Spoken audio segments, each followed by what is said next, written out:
जिला डोडा में बड़ा सड़क हादसा हो गया। जिले के अस्सर में एक बस बेकाबू होकर करीब 300 फीट गहरी खाई में जा गिरी है। इस हादसे में 39 लोगों ने अपनी जान गंवा दी है, जबकि कई लोग घायल बताए जा रहे हैं। बस किश्तवाड़ से जम्मू की ओर जा रही थी। हादसे का पता चलते ही आसपास के लोग मौके पर पहुंचे और प्रशासन के साथ बचाव और राहत कार्य शुरू कर दिया गया। घायलों को इलाज के लिए अस्पताल में भर्ती करा दिया गया है। तो तस्वीरें आप देख सकते हैं, दो तस्वीरें आपको दिखा रहे हैं। पहली तस्वीर वो जब सड़क हादसा हो गया और उसके बाद बड़ी संख्या में आसपास के लोग वहां पर पहुंच गए। जैसे ही लोगों को सूचना मिली कि यहां पर बस जो है बेकाबू होकर पलट गई है और लोगों को सुरक्षित बाहर निकालने का प्रयास लगातार किया गया लोगों की तरफ से और पुलिस प्रशासन की तरफ से। लेकिन बुरी खबर यह है कि 39 लोगों ने इस हादसे में अपनी जान गंवा दी है। स्थानीय लोगों के साथ प्रशासन ने तुरंत काम शुरू कर दिया था और यही वजह है कि कुछ लोगों को सुरक्षित बाहर निकाल लिया गया है। हालांकि 39 लोगों की जान चली गई है।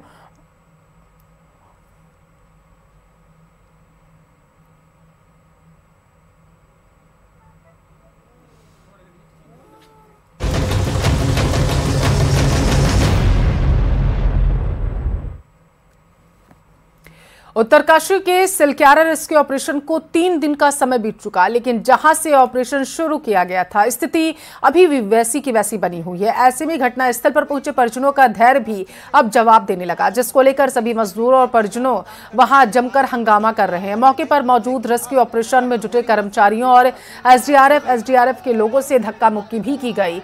परिजनों का कहना है कि एजेंसियां सिर्फ दिखावा कर रही हैं और मौके पर कुछ काम नहीं किया जा रहा।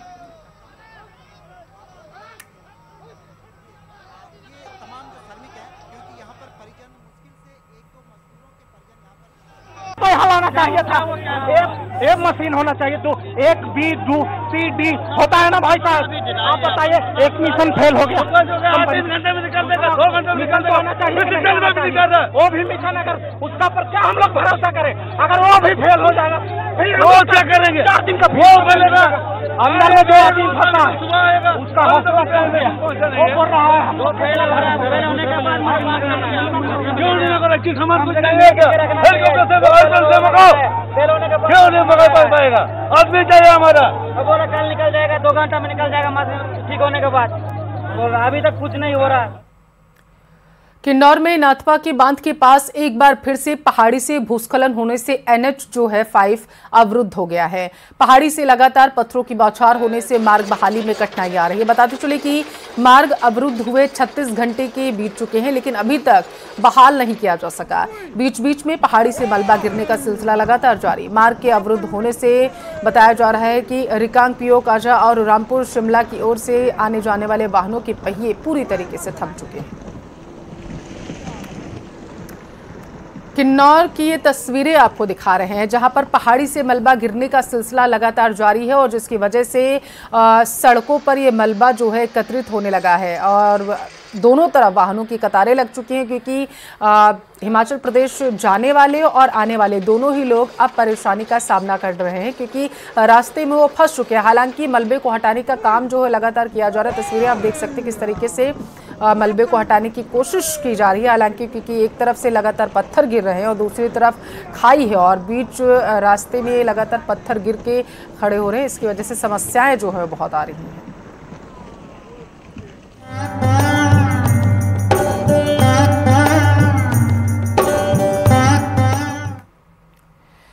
विश्व प्रसिद्ध भगवान केदारनाथ के कपाट आज शीतकाल के लिए बंद किए गए हैं। पूरे विधि विधान के साथ सुबह 8:30 बजे के आसपास कपाट बंद कर दिए गए। सबसे पहले आज भैया दूज के पर्व पर सुबह 6 बजे गर्भगृह को बंद कर दिया गया और उसके बाद 8:30 बजे मंदिर का मुख्य द्वार भी श्रद्धालुओं के लिए बंद कर दिया गया। कपाट बंद करने के बाद भगवान केदारनाथ की डोली आर्मी बैंड की धुन और हजारों भक्तों के साथ उखी मठ के लिए रवाना हो गई, जहां ओमकारेश्वर मंदिर में भगवान केदार विराजेंगे, जहां शीतकाल में बाबा केदार का दर्शन और पूजन होगा।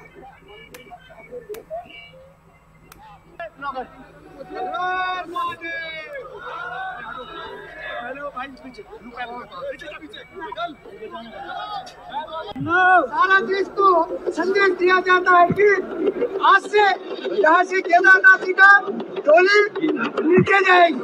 17 तारीख को उखी मठ में और 11 बजे वहाँ पहुँच जाएगी।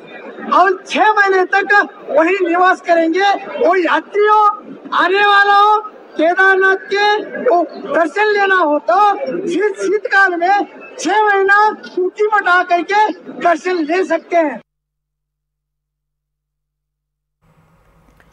और उधर यमुनोत्री धाम के कपाट अगले 6 महीने के लिए आज बंद होंगे। भैया दूज के पावन पर्व पर आज सुबह 11:57 पर कपाट जो हैं वो बंद हो गए। खरसाली से सुबह 9 बजे शनिदेव की डोली यमुनोत्री धाम के लिए रवाना होगी।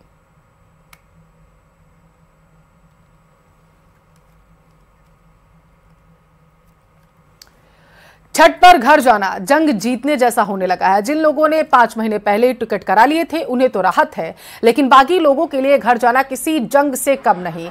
बताते चले कि हर साल छठ के वक्त इस तरह की मारामारी देखने को मिलती है। नई दिल्ली रेलवे स्टेशन पर यूपी बिहार जाने वाले यात्रियों की भारी भीड़ देखने को मिल रही। हाँ, यूपी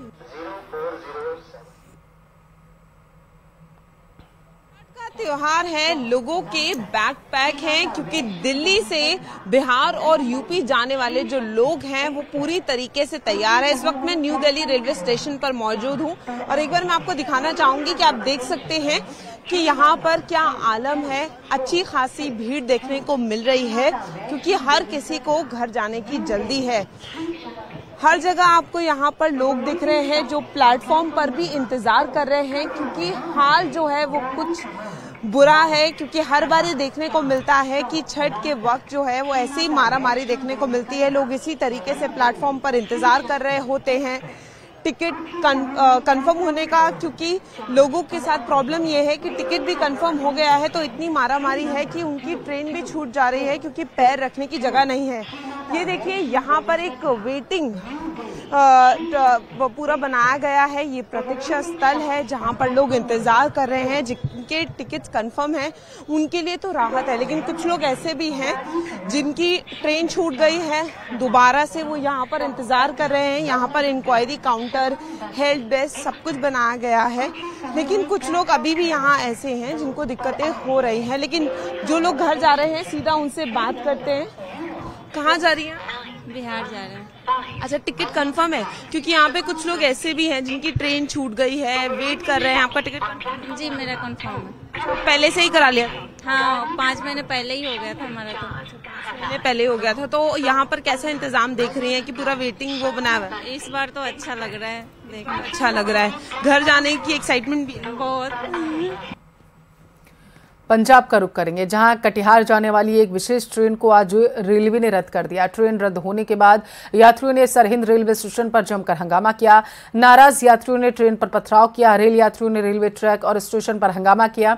बताते चले कि लोक आस्था के महापर्व छठ में बड़ी संख्या में लोग पंजाब से बिहार लौट रहे हैं और इसलिए ट्रेनों में भारी भीड़ है और यही कारण है कि ट्रेन रद्द होने के बाद नाराज यात्रियों ने जमकर हंगामा किया। छठ पूजा के स्पेशल सरहिंद से सहरसा चलाने का ऐलान जो है वो किया गया था।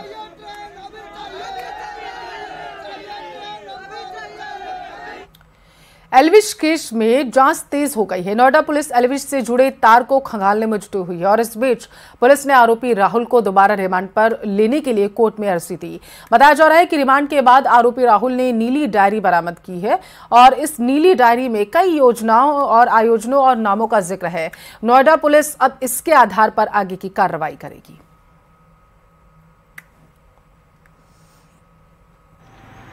रेव पार्टी का आयोजन और उसमें सांपों के जहर की सप्लाई के मामले में नोएडा पुलिस की तफ्तीश लगातार आगे बढ़ रही है और आपको बता दें आज सुनवाई होनी है। दोबारा रिमांड के लिए अप्लाई किया है नोएडा पुलिस ने।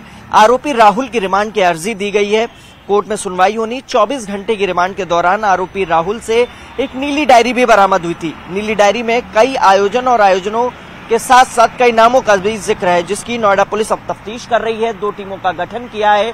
एक टीम जो उसमें नामों का जिक्र है उनसे कांटेक्ट करने की कोशिश कर रही, तो दूसरी टीम जो है जहां पर भी आयोजनों का जिक्र है वहां पर जाके एविडेंस देखने की कोशिश कर रही है। फिलहाल इस पूरे प्रकरण में एल्विश का नाम सामने आने के बाद नोएडा पुलिस लगातार तफ्तीश बढ़ा रही है और आज इस पूरे प्रकरण में जो मुख्य आरोपी राहुल है उसकी दोबारा रिमांड लेगी। तो ऐसा माना जा रहा है कि आने वाले वक्त में नोएडा पुलिस एक बड़ा खुलासा कर सकती है। कैमरामैन जगदीश गौतम के साथ हिमांशु शुक्ला, न्यूज़ 18 नोएडा।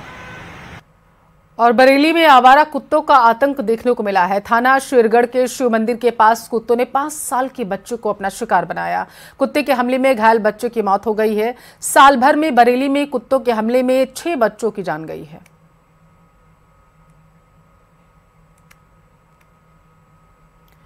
अब्दुल करीम तेलगी का नाम आते ही देश के सबसे बड़े स्टैम्प पेपर घोटाला सामने आता है, जिसके बाद से ई स्टैम्प पेपर की शुरुआत की गई। लेकिन देहरादून में अब इसी तरीके का एक बड़ा घोटाला सामने आया है।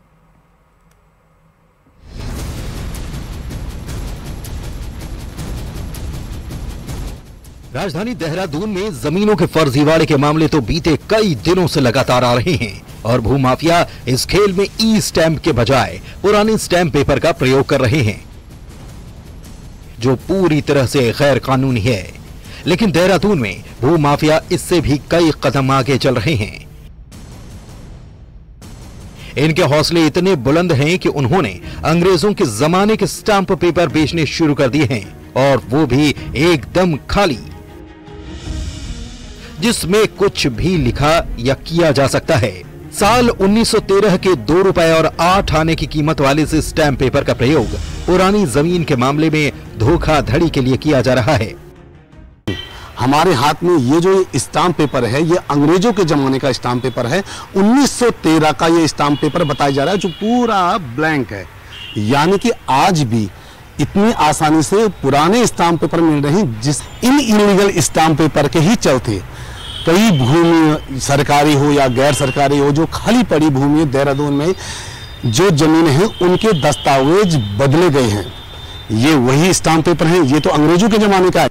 न्यूज़ 18 संवाददाता सत्येंद्र बर्तवाल ने एक ऐसे ही शख्स से बात की, जिसने अपने काम के सिलसिले में अंग्रेजों के जमाने का स्टैम्प पेपर खरीदा। उस शख्स ने खुद ही बताया कि उससे ये काफी मुश्किल से और बहुत महंगा मिला है। साथ ही ये भी बताया कि साल 2010 से पहले के स्टैम्प पेपर आसानी से मिल जाते हैं। भाई साहब, आपने ये स्टाम्प खरीदा है, क्यों आपने ये स्टाम्प खरीदा था और क्या कारण था? मुझे अपने पर्सनल काम के लिए एक स्टाम्प पेपर की ज़रूरत थी पुराने, तो वहाँ मुझे लगाना था, तो उसके लिए मैंने इसे अरेंज करा। अच्छा, तो ये काफ़ी महंगा मिला हुआ, क्योंकि अंग्रेजों के ज़माने का स्टाम्प। ये काफ़ी महंगा मिला, बहुत महंगा मिला है मुझे, और बहुत मुश्किल से मिला। और अगर हम बात करें कि आपने कुछ और स्टाम्प भी खरीदे हैं, तो वो क्या मिल रहा है, आसानी से मिल रहे हैं? हाँ, वो आसानी से मिल गए। सबसे ज्यादा हैरानी की बात यह है कि अंग्रेजों के जमाने के ये स्टैम्प पेपर एकदम ओरिजिनल हैं, और ये कहां से लाए जा रहे हैं, इसे कौन बेच रहा है, ये बड़ा सवाल है। वहीं अधिकारी इसको एकदम हल्के में ले रहे हैं, मानो 100 साल से ज्यादा पुराने स्टैंप मिलना कोई आम सी बात हो। यह है कि रजिस्ट्री फर्जीवाड़े के क्रम में जो है वो FIR हो चुकी है। जिन लोगों ने यूज किया उनके खिलाफ ये भी एक सेक्शन उसमें जुड़ जाएगा, तो इसलिए इसमें मैं समझता हूँ पृथक से किसी कार्रवाई की आवश्यकता नहीं है। अंग्रेजों के जमाने के स्टैम्प पेपर का प्रयोग पुरानी बिल्डिंगों, पुरानी सरकारी और खाली पड़ी जमीनों पर कब्जा जमाने के लिए किया जा रहा है, और रिकॉर्ड में इस तरह छेड़छाड़ की जा रही है कि करोड़ों की संपत्ति अपने नाम की जा सके। पुलिस ने फर्जी दस्तावेज मामले में जांच तो शुरू की, लेकिन वो भी अभी किसी नतीजे पर नहीं पहुंच पाई। उस पर अब साल 1913 के स्टैम्प पेपर सामने आने से घोटाला इतना बड़ा नजर आ रहा है, जिसकी उम्मीद पुलिस ने भी नहीं की होगी। न्यूज़ 18 के लिए देहरादून से सत्येंद्र बर्तवाल की रिपोर्ट। और चलिए इसी के साथ फिलहाल के लिए इस बुलेटिन बस इतना ही। रुकेंगे एक छोटे से ब्रेक के लिए, चलता जरूर होंगे।